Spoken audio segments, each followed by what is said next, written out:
आता तत् वदन्ति तत्तत्त्वविदस्तम यज्ञानमद्वयं ब्रह्मेति परमात्मेति भगवानिति शब्दते तत् सद्दधाना मुनयो ज्ञानवैराग्ययुक्तया पश्यन्त्यात्मनि चात्मानं भक्त्या श्रुतगृहीतया. भगवान वेदव्यास वर्णन करून सांगू लागले आणि सूत शौनकादिकाचा संवाद चाललेला आहे. याप्रमाणे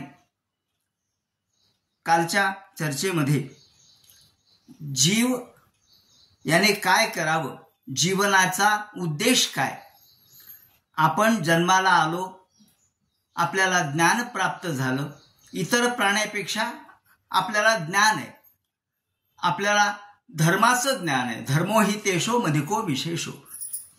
इतर प्राणी आणि मानव याच्यातला फरक सांगताना व्यास महर्षी सांगतात की माणसाला धर्म आहे, इतर प्राण्यांना फक्त शरीर धर्म आहे. माणसांना हा धर्माने वागण्याची बुद्धी आहे. या दृष्टीने संस्कृती फक्त मानवाला आहे.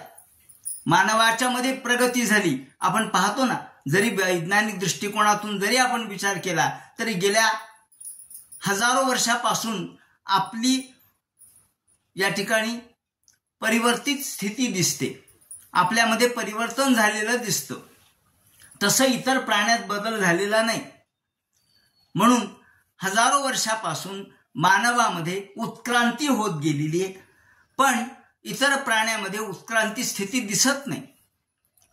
गाढव गाढवच राहिलं किंवा कुत्रा कुत्राच राहिला. त्याप्रमाणे मानव मात्र परिवर्तित होत गेला, मानवामध्ये बदल होत गेला आणि मानव हळूहळू प्रगत होत गेला. तसं या ठिकाणी धर्म हा माणसाला बदल घडवून आणतो आणि त्यामुळं माणसात आणि इतर प्राण्यात धर्म हे वेगळेपण आहे हे या ठिकाणी सांगितलं. आणि त्यासाठी ते म्हणतात की माणसाचं जीवनाचा उद्देश काय, तर मानवी जीवनाचा उद्देश भगवंताची प्राप्ती करून घेणे. धर्म जीवस्तु तत्व जिज्ञासा, फार महत्वाचा मुद्दा भागवतकारांनी सांगितलाय. जीवनाचा उद्देश काय, कशासाठी जगायचं, खाण्यासाठी जगायचं नाही किंवा कशासाठी आमचं जीवन आम्ही व्यतीत करायचं, निरुद्देश नाही. भगवंतांनी काहीतरी उद्देश घेऊन आपल्याला पाठवलंय. जसं आपण एखाद्याला काम सांगतो, जा या गावी जा आणि हे काम करून ये, आणि मग तो विसरतो. काय सांगितलंय व आपल्याला काम, वडिलांनी सांगितलं व खरं, पण काही लक्षात नाही राहिलं, लक्षात राहिलं नाही. आधुनिक लेखक जी ए कुलकर्णी नावाचे, त्यांनी एक अशी कथा लिहिली आहे. त्यांनी असं म्हटलंय की एक गृहस्थ आहे, राजाचा फार जवळचा आहे, पण राजाच्या विरोधात कारवाया करतोय हे त्याला कळालं. मग त्यांनी काय केलं, राजांनी एक चिठ्ठी लिहिली आणि ती चिठ्ठी त्या विश्वासू असणाऱ्या माणसाकडे दिली.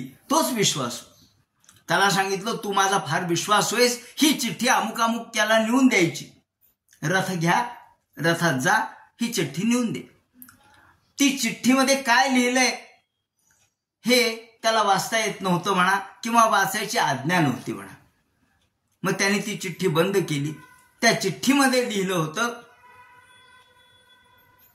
याला ठार मारा, बस एवढं चिठ्ठीत लिहिलेलं होतं. पण ती चिठ्ठी कोड लँग्वेज मध्ये लिहिल्यामुळं याला कळलं नाही.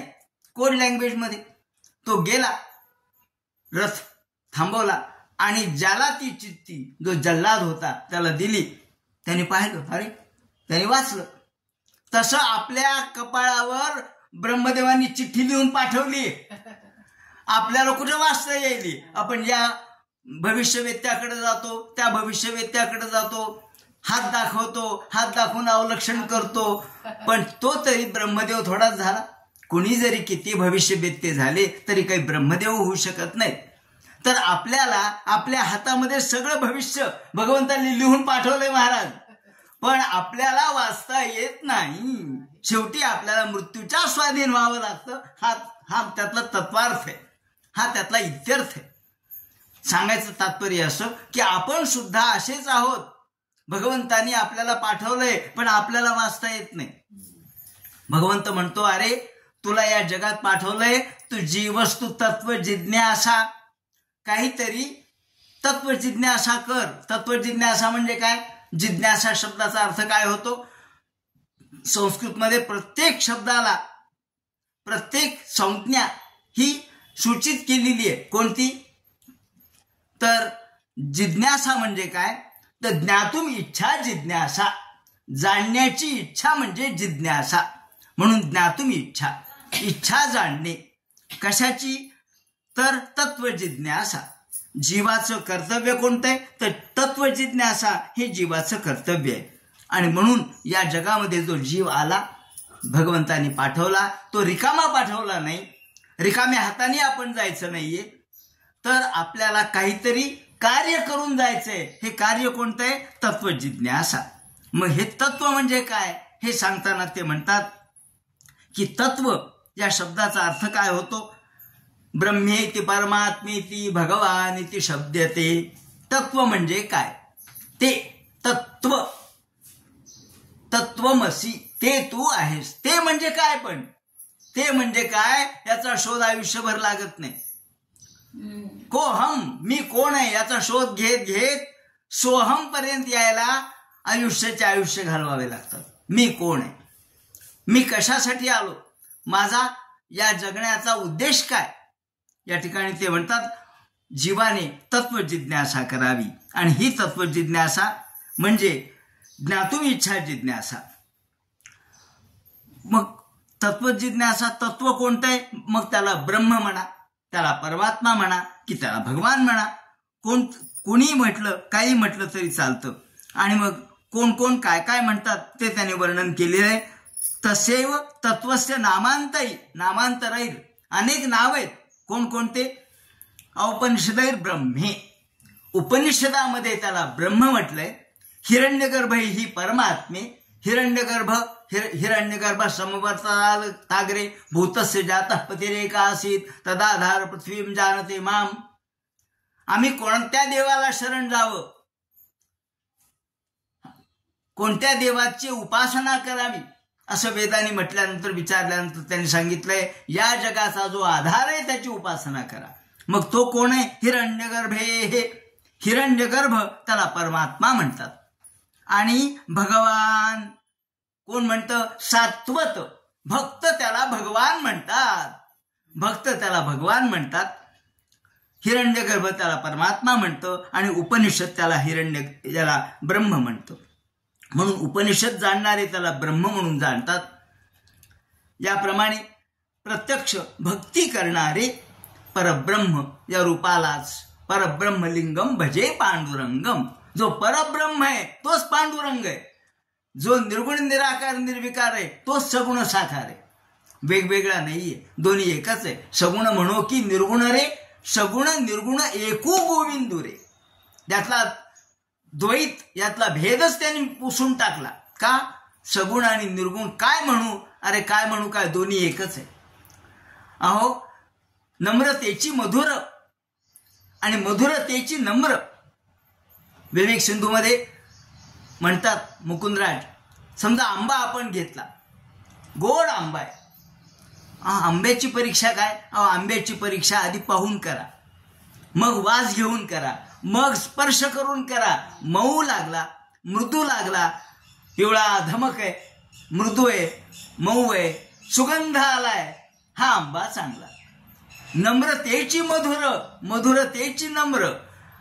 त्याचा अंतरंग आणि बहिरंग एकच आहे. खोट्या पद्धतीने पिकवलेला आंबा नाही बरं का, गवतात पिकवलेला आंबा. केवळ रसायन लावून पिकवलेला नाही. तो रसायन लावून पिकवलेला बाहेरून पिकवलेला असतो, आतून कच्चाच असतो. तर तसा आजकाल सगळं रासायनिक झालंय, आजकाल सगळं खोटं झालंय, आजकाल सगळं पावडरचं जग आहे.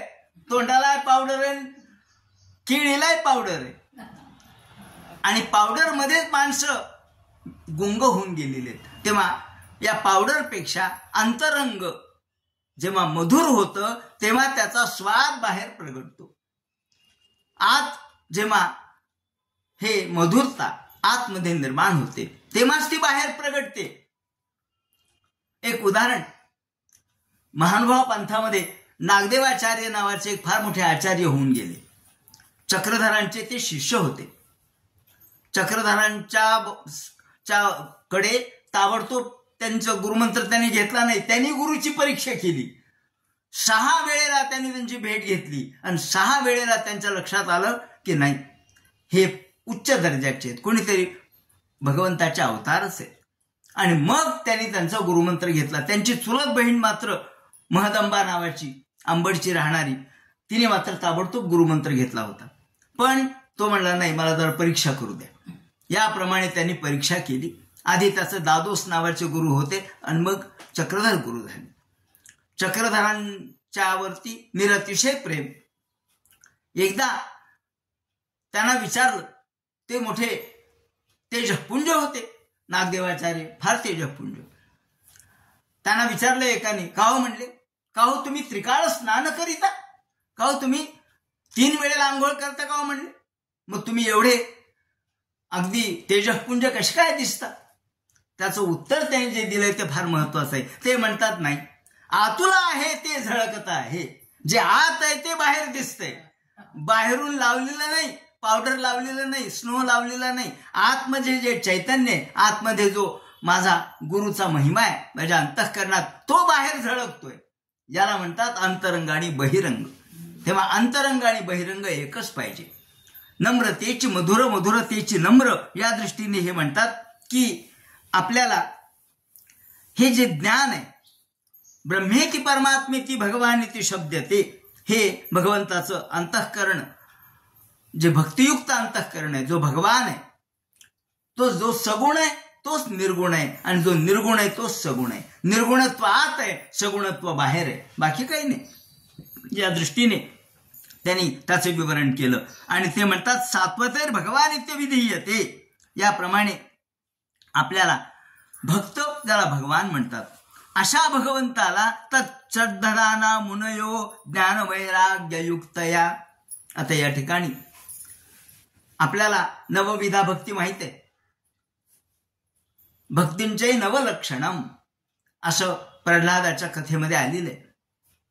9 लक्षणाची भक्ती प्रल्हादाने सांगितली, पण सूतांनी 6 लक्षणाची भक्ती सांगितली. त्याला षड्विध असं म्हणू आपण. षड्विधा भक्ती हे माहित नसतं आपल्याला. 6 प्रकारच्या भक्तीचं स्वरूप सांगितलंय. भक्ती कशी वाढते एकेका पायरीने. आधी ही पायरी श्रवणम कीर्तनम विष्णू स्मरणम पादसेवनम, हे जसं आहे तसं ते म्हणतात. मग ही भक्ती कशी वाढायची, तत्श्रद्धा मुनयो. आधी तुम्ही श्रद्धा निर्माण करा. पहिलं बेसिक काय तत्व आहे, अहो तुमचं बेसिक किती आहे एवढा आहे, मग DA BA मिळत राहतो ती गोष्ट वेगळी, पण आधी बेसिक. तर आधी बेसिक काय, श्रद्धा. आपण म्हणतो ना, कोणत्या बेसिकवर तुम्हाला फिक्स केलं, पे फिक्सेशन कोणत्या बेसिकवर झालं, मग या बेसिकवर झालं. मग तुम्हाला मग त्याच्यामध्ये DA, त्यामध्ये अमुक, त्यामध्ये वाढ, हे ते सगळं कॅल्क्युलेट करून एवढं झालं. पण आधी बेसिक तो पक्का झाल्याशिवाय पुढचं गणित येत नसतं. म्हणून ते म्हणतात आधी श्रद्धा आहे, बेसिक आहे तुमची. या श्रद्धा या गोष्टीवर जेव्हा फिक्सेशन होईल, पहिल्यांदा पे फिक्सेशन, तसं तुमचं मानसिक फिक्सेशन जेव्हा श्रद्धेवर होईल, तेव्हा पुढे तत्श्रद्धाना मुनयो ज्ञानवैराग्ययुक्तया. मग पुढे DA मिळत राहील, ज्ञान, मग वैराग्य मिळत राहील तुम्हाला. या घराचा किंवा प्रवासाचा तो भत्ता आहे, ते काय ते मिळत राहील. ते पुढे आपोआपच मिळतं, पण आधी बेसिक पक्का झाला पाहिजे, त्याशिवाय मिळत नाही. आणि त्याच्या आधारावरच मिळतं महाराज. तो जितका आहे त्याच्या संदर्भातच मिळतं, अधिक मिळत नसतं आणि कमी मिळत नसतं. तत्श्रद्धाना मुनयो. म्हणून आधी तुम्ही मुनी होणं आवश्यक आहे. श्रद्धा तुमच्या अंतःकरणात पाहिजे. म्हणून गीतेने सुद्धा श्रद्धावाम लभते ज्ञानम असं म्हटलंय. श्रद्धा जर असेल तरच ज्ञान मिळेल. श्रद्धा म्हणजे काय, श्रद्धा काय माझी श्रद्धा आहे, अशा अनेक गोष्टीवर आपली श्रद्धा असते. पण ते म्हणतात नाही, श्रद्धा अढळ पाहिजे. श्रद्धा कशी पाहिजे? श्रद्धा म्हणजे काय? गुरुपदिष्ट वेदांत वाक्येषु विश्वासच श्रद्धा, अशी श्रद्धेची व्याख्या केलेली आहे. गुरुपदिष्ट वेदांत वाक्येषु विश्वास. विश्वास म्हणजे श्रद्धा, पण नुसता विश्वास नाही, गुरुच्या वाक्यावरचा विश्वास म्हणजे श्रद्धा. आणि ही श्रद्धा एवढी पक्की पाहिजे की माणसाला शेंडी तुटो वा पारंबी तुटो, त्याला त्याचं भान नसलं पाहिजे. शंकराचार्यांचे शिष्य होते पद्मपादाचार्य, नंतर त्यांचं नाव झालं पद्मपादाचार्य. पण शंकराचार्य एका नदीवरती कपडे त्यांचे वाळत घातलेले होते, स्नान केलं आणि त्यांच्या छाट्या वाळत घातल्या आणि तेवढ्यात वारं आलं आणि छाट्या पाळा उडायला लागल्या. तेवढ्यात त्यांचे शिष्य पलीकडच्या तीरावर होते, तिथून धावत निघाले. त्यांनी पाहिलं नाही मी नदी खाली पडल. प्रत्येक पावलाच्या खाली कमल निर्माण झालं म्हणे. प्रत्येक पाऊल टाकलं की कमल, पाऊल टाकलं की कमल. आणि म्हणून पद्मपादाचार्य असं त्यांचं नाव झालं. धावत आले, ताबडतोब छाट्या बाजूला केल्या. शंकराचार्य म्हणले, धावत कसे आले तुम्ही पाण्यावरून? म्हणले, काय की मी धावत आलो, कारण माझ्या गुरुची छाटी उडत जाईल. ही त्याला म्हणतात स्वतःच्या जीवाचा विचार न करता गुरुपदिष्ट वेदांत वाक्येषु विश्वास श्रद्धा. काही नाही, गुरुने सांगितलं ना बरोबर जायचं, काही होणार नाही मला. ही जी निर्भय मनाची अवस्था आहे त्याला श्रद्धा म्हणतात. आणि म्हणून आधी तत्श्रद्धाना मुनयो, आधी श्रद्धा पाहिजे. आपण त्यासाठी मुनयो, मुनित्व प्राप्त केलं पाहिजे. मुनित्व कधी येतं? मननात मुनी. जो मनन करतो तो मुनी होतो. आणि म्हणून ते म्हणतात की आपल्याला श्रद्धाना मुनयो ज्ञान वैराग्य युक्तया. तुम्ही म्हणाल हे आपोआप कसं काय होतं? ज्ञान वैराग्य, श्रद्धा आल्याबरोबर भक्ती वाढते, भक्ती वाढल्याबरोबर ज्ञान आणि वैराग्य निर्माण होतं. हे कसं होतं? त्यांनी उदाहरण दिलंय, टीकाकारांनी उल्लेख केलाय. तच्च तत्वम सपरिकरया भक्तैव प्राप्य इत्याह. मनाचं काही सांगत नाही मी, मनाच्या गोष्टी सांगत नाही. त्यांनी जे सांगितलंय तच्च तत्वम परिकरया. परिकर म्हणजे सोबतचे सेवक. अहो समजा उदाहरण सांगायचं झालं, राजा निघाला. आजच्या काळात आमदार, खासदार, मंत्री एकटा येतो का? आला मंत्री गेला, अहो असं कसं होईल? मंत्री म्हटलं की त्याच्या सोबतचे परिकर, त्याचे हस्तक आले, त्याचप्रमाणे त्याचे पिये आले, त्याचे बाजूचे सेवक आले. आमदारही त्याच्यासोबत, मंत्री साहेब आमदार आले, आमदाराच्या खालचे लोक आले, त्यांचे कार्यकर्ते आले. ही गर्दी. अहो कोण आलो? मंत्री एकटा. पण तो एकटा येत नसतो, हे मला सांगायचंय. भक्ती एकटी येत नसते. सपरिकर या असा शब्द या ठिकाणी वापरला. परिकर म्हणजे सेवक. ते येतात, ते एकटे येत नाहीत. तसा भक्ती कधीच एकटी येत नाही. ती वैराग्यालाही घेऊन येते, ज्ञानालाही घेऊन येते. आमदार खासदार मुद्दाम बोलवलं ते येणार नाही, पण मंत्री आले की येतील का? न बोलवता येतील, थांबतील वाट बघत. कलेक्टर थांबेल, मंत्री साहेब येणार, मंत्री आज काय मीटिंग आहे म्हणून सगळ्या कलेक्टर ऑफिस मधल्या लोकांना तिष्ठत बसवितील. तिथे पोलीस येतील, कर्मचारी येतील, फौज फाटा येईल, सगळं होईल. का? भक्ती. तसे मंत्री आले म्हणून तच्च तत्वम सपरिकरया भक्तैव प्राप्य इत्याह असं त्यांनी म्हटलंय. म्हणून भक्ती ही एकटी येत नाही. तच्च तन्वयः ज्ञान वैराग्य युक्त ते तत्र ज्ञानम परोक्षम. म्हणून ज्ञान आणि वैराग्य युक्त भक्ती असते. भक्ती एकटी येत नाही. ती जसा परिकर, राजा आला म्हणजे त्याच्या सोबतचं सगळं सैन्य येतं, प्रधान येतात, मंत्री येतात, सगळे येतात. त्याप्रमाणे भक्ती आली म्हणजे सगळं येतं. तच्च तत्वात्मनिक्षेत्र. जर हे तत्व आपल्याला कसं प्राप्त करता येईल ते म्हणतात श्रुतेन वेदांतादि श्रवणेन. आधी हे तत्व श्रुतीने सांगितलेलं तत्व. श्रुती म्हणजे वेद. नाही श्रुती परवती माऊली ही जगा. जी श्रुती आहे, जे वेद आहेत ते खरं सांगतात. श्रुती किंवा वेद याला आप्त म्हटलंय. आप्त म्हणजे काय? आप्त असं काय म्हणतात? आप्त, इष्ट, मित्र असे शब्द आपण वापरतो. जवळचा म्हणून आप्त. वेदात आप्त किंवा आपल्या तत्वज्ञानामध्ये आप्त म्हणजे जवळचं या अर्थाने नाहीये. आप्तस्तु यथार्थ वक्ता. आप्त कोणाला म्हणायचं? जो खरं सांगतो त्याला आप्त म्हणायचं. जो खरं सांगतो, खोटं सांगत नाही, त्याला आप्त म्हणायचं. आणि म्हणून श्रुतीला आप्त म्हणतात. आप्त वाक्य म्हणजे श्रुती वाक्य. श्रुती खोटं सांगत नसते. का? आई कधी खोटं बोलत नाही. आई खोटं बोलेल का? नाही बोलणार. कारण आई खोटं बोलली तर मुलगा खोटं बोलेल, मुलगा खोटं बोलला तर त्याचा मुलगा खोटं बोलेल. खोटं बोलण्याची